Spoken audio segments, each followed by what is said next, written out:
Hello chess lovers, I have a fantastic game for you played by Garry Kasparov on the black side against Anatoly Karpov. The game was played in 1993 in Linares. Let's see how the game went on.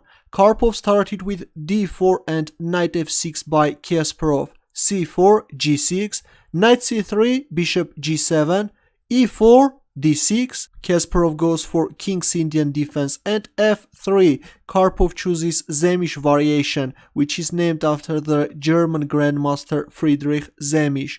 Black castles, bishop e3, e5, knight e2, c6, queen d2, knight d7, rook d1, a6, d takes e5, knight takes e5. Now the pawn on c4 is hanging. Karpov first plays b3, he is not hurrying to capture on d6. And Kasparov starts to push his pawns on the queen side. b5, c takes b5, a takes b5, opening up this a file, and this rook is going to play an important role in this game. Queen takes d6, knight d7. Well, capturing on d6 is also playable. If rook takes d6, then b4.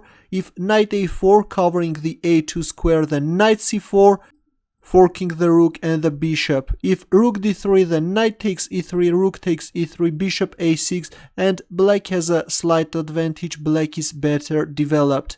Also, these white pieces are very passive and this rook is misplaced. Let's go back. After queen takes d6, we see knight d7. Kasparov is not hurrying to exchange the queens.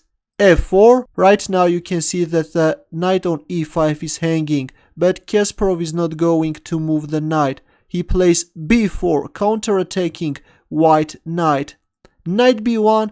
Well, if knight a4 covering the a2 square, then black can go for this beautiful exchange sacrifice. If b takes a4, then the pawn is no longer covering the c4 square and black can play knight c4. If queen d3, then knight b2. If queen d2, then knight takes d1, queen takes d1, queen a5, and black has an advantage. White still needs to bring his king to a safe square, and these pawns look very vulnerable. Let's go back. After knight b1, we see knight g4, bishop d4, bishop takes d4, queen takes d4, rook takes a2, h3, and c5. From a human perspective, this is quite a strong move, but actually the engine offers a fantastic continuation. Starting with queen h4 check, which involves a sacrifice of 3 pieces. If g3, then rook takes e2 check. If king e2, then queen takes g3 check, allowing white to capture on g4 as well. If h takes g4, then knight c5, opening up the bishop's diagonal. If queen takes c5, then bishop takes g4 check, king d2, rook d8 check. This rook is also joining the attack. King c1, rook takes d1 check, king b2, queen takes f4, bishop g2, rook takes h1, bishop takes h1, queen h2 check, winning this bishop, and this is a winning endgame for black. Let's go back. After h3, we see c5 and queen g1. Well, if a move like queen d3, then black can play bishop a6. Now if queen takes d7, then black can go for this queen h4 check. If g3, then rook takes e2 check, bishop takes e2, queen takes g3 check, king d2, queen takes f4 check, and then play knight e3 check. If king b2, then bishop takes e2, and this is winning for black. Or after bishop a6, if a move like queen f3, then knight e5 is very strong. If f takes e5, then knight takes e5. If queen f4, then knight d3 check, followed by bishop takes d3, and again black has a huge advantage. Let's go back. After c5, we see queen g1. Believe me, but this is not the best square on earth for this queen. Knight f6, e5, knight e4, h4, not allowing any possible queen h4 check, and at some point white can activate his rook. c4, knight c1, Look at this. You won't see such a position every day. Let's not forget that with the white pieces is playing Anatoly Karpov, and just have a look. All his pieces are lined up on the first rank. Now you can see that the rook on a2 is hanging, but Kasparov plays c3, sacrificing the rook.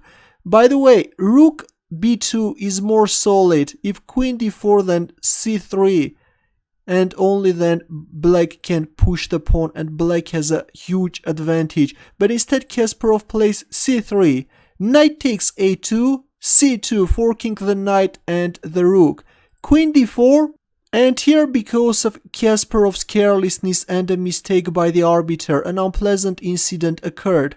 Karpov was in a serious time trouble with 1 minute to make 16 moves. In this position, Kasparov captured on d1 with the pawn on c2 and set queen, indicating that the promoted piece was a queen.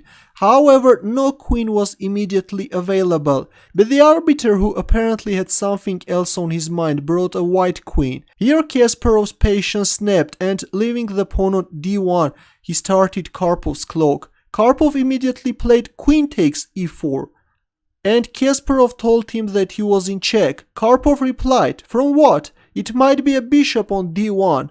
The clocks were stopped. The arbiter found a black queen. The game was backed up to the position after c takes d1 queen, and Karpov was given an extra 2 minutes on his clock because of Kasparov's illegal move, since starting the opponent's clock signified the completion of his move, which was not possible without a piece to promote to.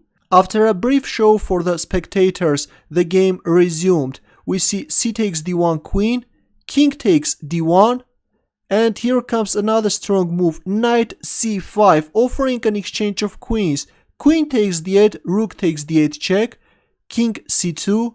Well, if a move like king e1, then bishop g4 can be very unpleasant. If bishop e2, then bishop takes e2, followed by knight g3 check, and black is winning.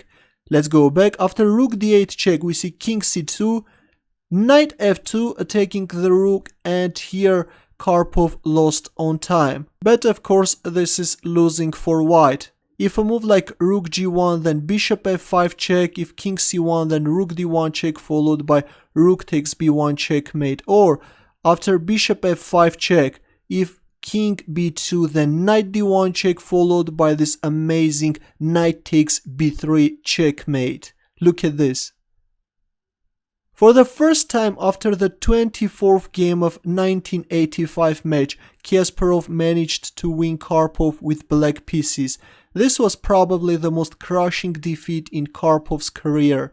What a beautiful game played by Garry Kasparov. Your comments and questions please, and thanks for watching. Good luck.